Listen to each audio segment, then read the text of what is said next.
Well, of course, you can find Rand over at moz.com. So, Rand, will we be calling it SEO in the year 2020? Yeah, probably. 2020 is, I was thinking about it, it's only 4 years away. If I think about what SEO was in 2012 versus 2016, yeah, there's a lot more opportunities, and there's been some tactical changes, a few things that don't work, a few things that started working well. But honestly, this is not a practice that has changed dramatically. At least the fundamentals haven't changed dramatically in the last 4 years. And I don't think we're going to see them change that dramatically in the next 4. I think that search has reached a more maturing stage. You could argue that there's going to be growth in voice search. There's certainly going to be a lot of the volume growth in search worldwide is going to come from developing countries rather than the developed world. We're going to continue to see mobile be a big trend. iSIMs, Google primarily, are going to continue to make some technological advances, how they understand queries and how they return quality results and those kinds of things. But we're at a maturing stage. This is not 2005 or 2006 anymore. So I think we can more effectively predict at least 3 or 4 years out with some certainty, barring the fundamental paradigm change, right? Maybe VR means that we strap on helmets and go into VR world to discover information, and search volume drops off dramatically in traditional search. But I don't see that happening quite yet. Intriguing that you use the time frame 4 years, because 4 years ago as well, you say it hasn't changed a lot in 4 years. Was there a particular event 4 years ago that you're thinking of in particular that's led to a significant change in SEO? Well, so certainly, if I think about Panda and Penguin, which were both in that time frame, that sort of 2011, 12, 13 time frame, those were both relatively big shakeups for SEO professionals in that they changed a lot of things tactically for us.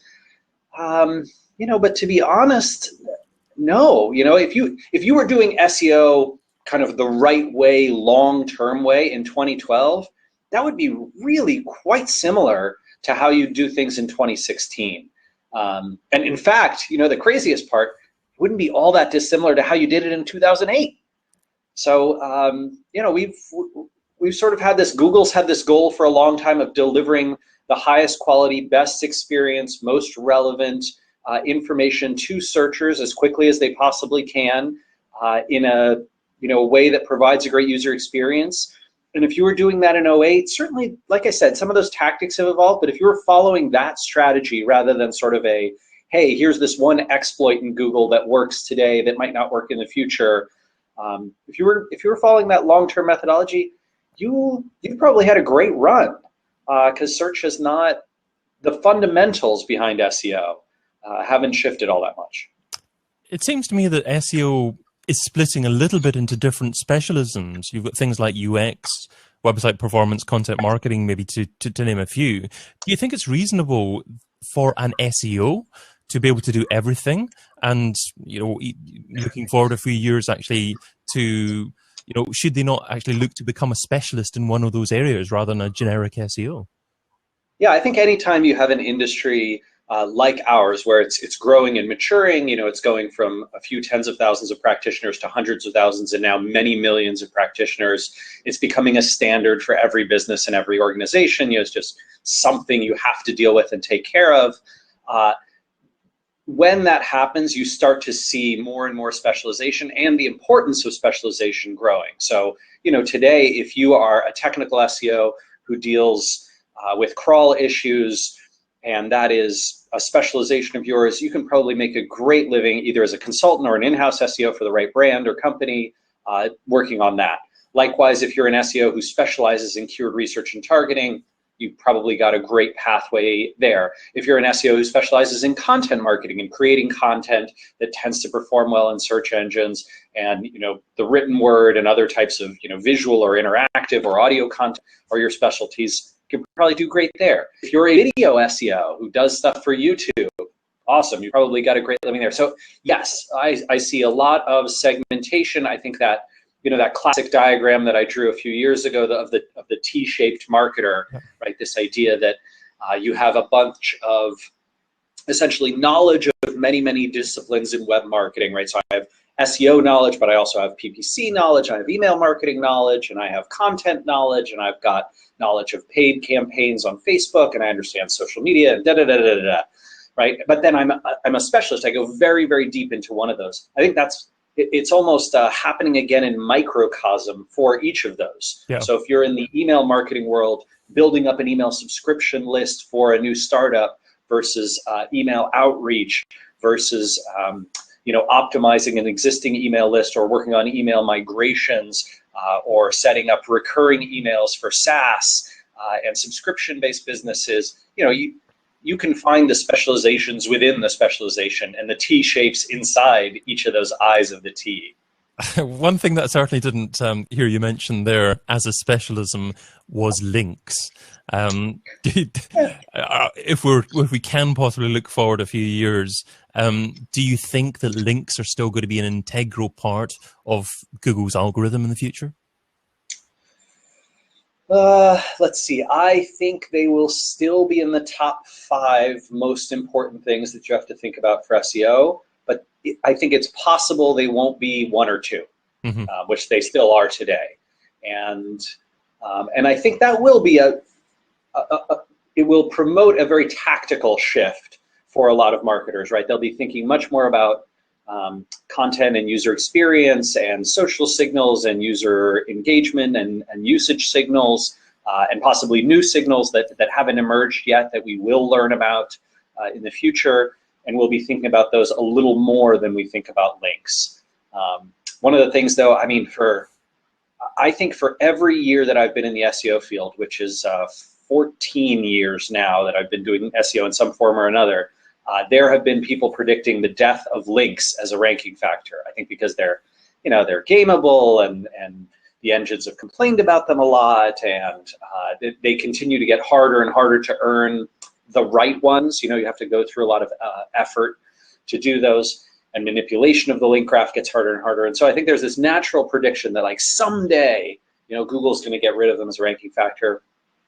I'm not sure. I think that they are still useful. I think in fact, over the last 4 or 5 years, they've become more useful than they were 4 or 5 years ago, as many marketers, particularly in places where Google's doing a great job with spam fighting, English language countries, Western Europe, they've really done a great job. And then a lot of other places, they've done a less high quality job, in my opinion, fighting link spam.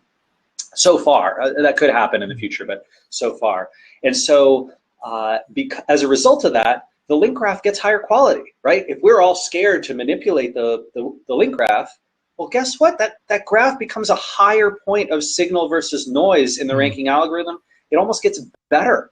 I think the social web in some ways has helped the link graph to become more high quality, not just links from social sites themselves, but the links that are created because people find things through social media and through apps and then link to them in the content that they create.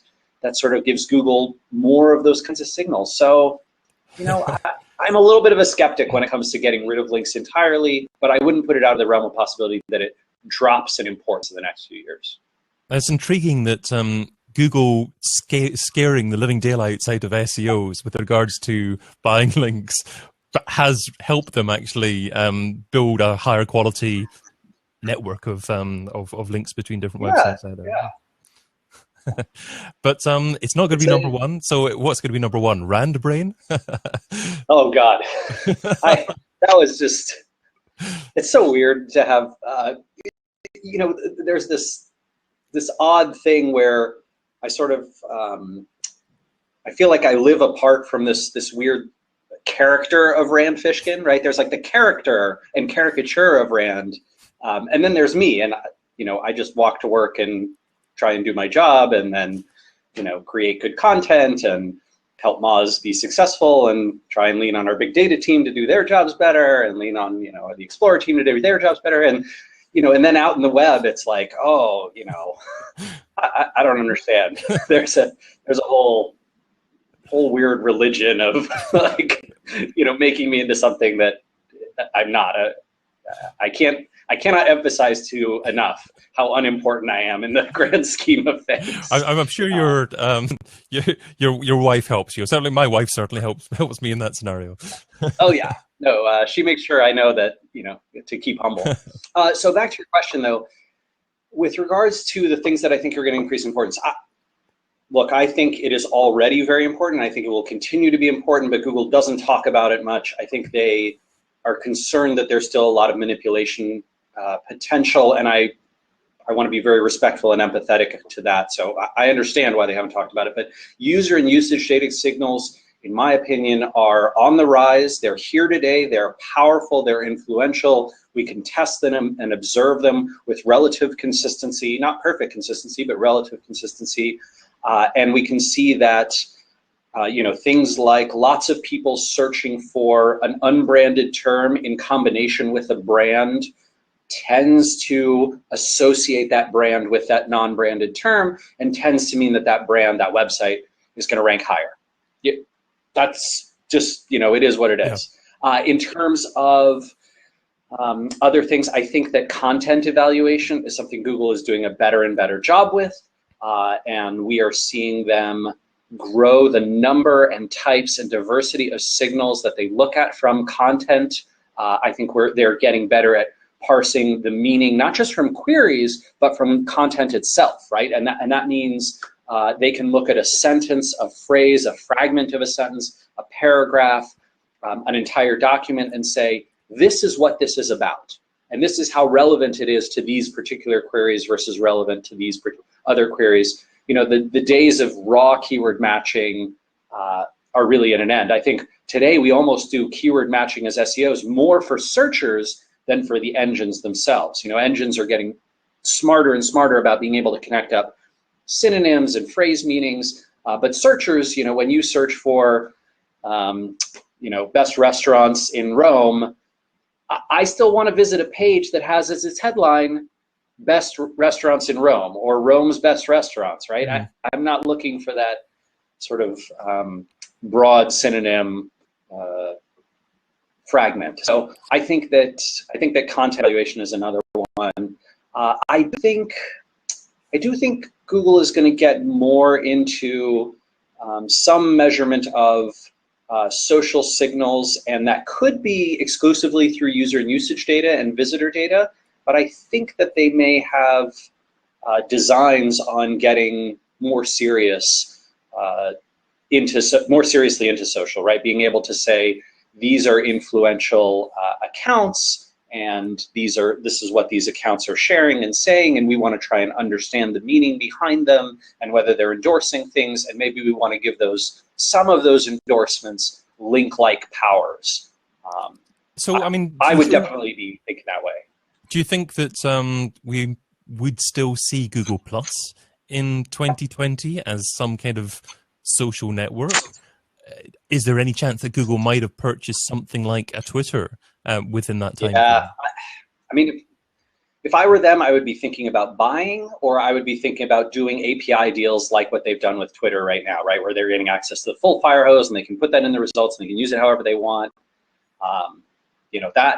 That is really how I'd be playing it if I were them. I think Google Plus, I don't know, maybe they have one more big push in them to try and build a Google-centric social network, but feels like maybe they haven't hit that yet, and maybe they should give up and try some other strategies. I don't know. Okay. I know it's tough to imagine what might happen, but it's also intriguing that there are so many social hubs that people go to now. Obviously Facebook, you've got Snapchat, Twitter to a certain degree, and you can't really say that about Google at the moment. And you have to think, well, that's part of the movement with the modern web, and Google has to involve itself, quite significantly with that to be successful in the future, you would think. I would imagine that if you were sitting in the Google boardroom, talking about long-term strategy and long-term risk to their primary, value chain and how they're generating 70, 80% plus of their revenue, The addiction to social and the potential that social becomes the way that people find and discover information has got to be at least discussed as a major threat point. And I can't imagine that they're not thinking about how do we mitigate that threat. One of those mitigations obviously is the relationship with Twitter. I think that's pretty smart. Another mitigation is they appear to be doing a better and better job of crawling Facebook and potentially using, I don't know, at least link discovery from Facebook, but maybe some content and sentiment analysis, maybe some traffic analysis, those kinds of things. I don't think they're looking at likes and shares. Well, let me rephrase. I don't think getting a bunch of likes and a bunch of shares is going to boost your rankings. But I will say this, which has been really interesting. I don't have enough data to prove it yet, but I'm going to speculate here. I think if you put a piece of content up on Facebook that nobody links to, but many, many people like and share and comment, and many people visit and engage with through, their browsers of whatever type, I think Google finds ways to rank those. And I don't know whether that's directly through them crawling Facebook and indexing that content and those links and all that kind of stuff. I don't know whether it's them looking at some of the social share signals and then looking at who was sharing and whether they were real people and influencers. I don't know whether it's them doing traffic and visitor analysis, but it is happening. Like it would be hard for me to prove. Like I said, I don't have the data to prove it, but that is my strong feeling. Intriguing. You want a really interesting one? Go for it. Yeah, absolutely. Yeah. So, all right, this is very, very early. And, so someone mentioned, I was at a Search Love conference, I think it was in London last year, and someone mentioned, hey, we noticed this odd phenomena where we had written an article about web marketing of some kind. It wasn't ranking particularly well, like it didn't blow anyone away, but it was picked up by the Moz Top 10 email lists. And if you're not familiar with the Moz Top 10, it's subscribed to by a little over 300,000 marketers. It gets very high engagement. The top few links on there often get 10, 20, even 30,000 visits sometimes when the newsletter comes out. And they said, when the Moz newsletter came out, when the Moz Top 10 came out, our rankings shot up. Yesterday, I got an email from someone that the same thing had happened to them. And that's actually the third email that I've gotten from someone who's been in the Moz Top 10. And so a few months ago, we started tracking some keyword searches around things that we were putting in the Moz Top 10 to see if the rankings went up after the newsletter came out.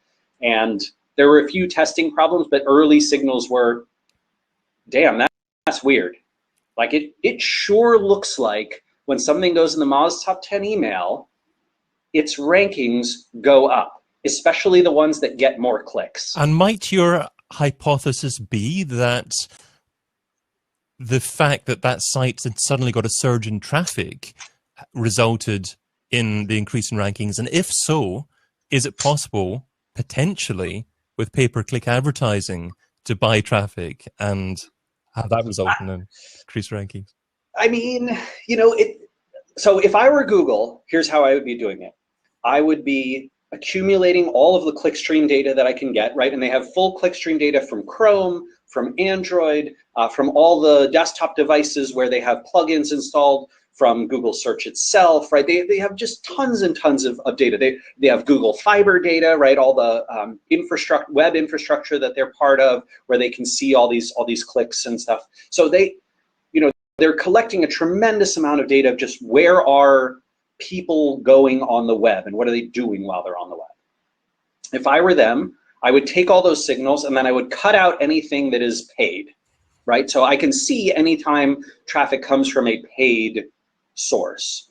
Anything that's organic, type in, bookmark, direct, referred from an email, an organic email list, coming through social media like Facebook or through the Moz Top 10, right? Coming through, whatever it is. Lots of people clicking on a link on the homepage of Yahoo, lots of people clicking on a link in Hacker News.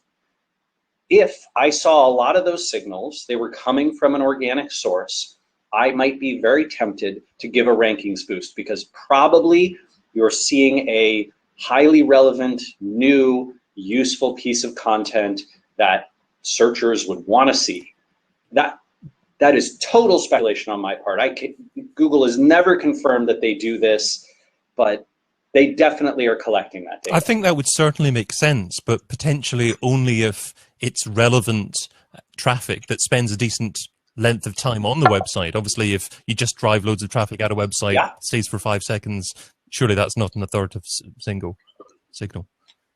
Totally agree, right? If you want to see traffic, you want to see diversity of people visiting, right? So lots of people from lots of different places with lots of different Google accounts that have real history, that are clearly not just bots or people who were paid to visit a site through Mechanical Turk or something like that. You want to see diversity of IP addresses and cookies. You want to see people who haven't ever visited that site before visiting that site, along with people who've been loyal to it, right? All the things that would make it look like, hey, this is a natural boost in organic traffic. And then you want to see behavior. Positive behavior is things like, a good amount of people after visiting this piece went on to drive traffic to it in some other way.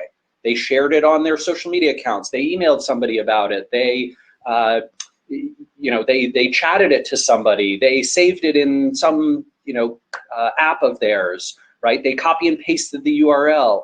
These are all indications to Google that, like, I think maybe people really like this, and that is a good sign that it should rank. I mean, it would be crazy to me if there haven't been a bunch of Google engineers sitting around like, so see all this data we get from Chrome and Android. What do you guys think about using some of it? Makes perfect sense. Just finally, in relation to this, actually, we've seen a big change in the SERP recently with the disappearance of ads from the right-hand side and many commercial queries now having 4 ads on top. How do you think the SERP may evolve over the next couple of years? Are we going to see some significant differences there? Yeah, well, Google said, look to the mobile device. They're going mobile first, desktop second, right? So I think a lot of the evolution that we're going to see is going to be mobile centric, which I'll be totally honest, I think it kind of gives short shrift to desktop users. Like the making the mobile experience and the desktop experience the same means that you make the desktop experience worse. That's just my opinion. I'm one guy, whatever, but I don't totally love it personally. That being said, Google's going in that direction. That's what they care about. So I think that we can take our cues directly from mobile. One thing that you see in mobile right now that we have not seen as much in desktop search is, let's see, if you have a mobile device, let me see if I can do this for you. I searched yesterday, for like a men's haircuts and like a Pinterest. Well, actually, you can sort of do it with Google. Let me see if I can. Let's turn this so that I'm not so backlit. so for audio replay viewers or listeners, yeah, can you see this? So do you see that scrolling? Yeah, so left to right. So we see left to right image scroll here in the top of a SERP result. Right. Yeah. So that I think is something that has not yet made its way very, very far into Google's desktop search, and I think that might be something we see more of. We've had that carousel up at the top for some different types of knowledge, but I suspect we're going to see more of that interactive behavior inside a search result to get at the core of a query and the core of what a searcher is looking for. I certainly think that there's going to be more of those interactive elements. I'm sure they will be thinking about bigger screens in the future as well, because there are, many tablets, many mobile devices, but perhaps people might not use desktop so much in the future, but they've got a great big screen in their living room, so surely they're going to be browsing the web on that. Yeah. It's weird that we haven't seen as much of that. We've seen that with YouTube, and I think that Google is smart to go into the content play world, right, where they're essentially saying, hey, why don't we make some content the way Netflix and Amazon and those folks are? Smart. But yeah, it'll be interesting to see where that goes. I certainly expect, Google is launching tons of SERP changes all the time to try and get that engagement up to try and answer people's questions faster and better, I have no doubt that there will be many, many changes. I think that's one of the reasons that it's so important that projects like Mozcast exist. You know, this is Dr. Pete's kind of monitoring of search results. And if you go to mozcast.com, you can see here's all these SERP features, and here's their rise and degradation over time, and here's the prolificness of a particular domain into search results. So keeping track of those features, I think, is really important. That's something that we're thinking hard about with regards to software too. I think a lot of software vendors are thinking about that, like, hey, we need to tell search marketers and marketers of all stripes who care about their search traffic, what does it look like?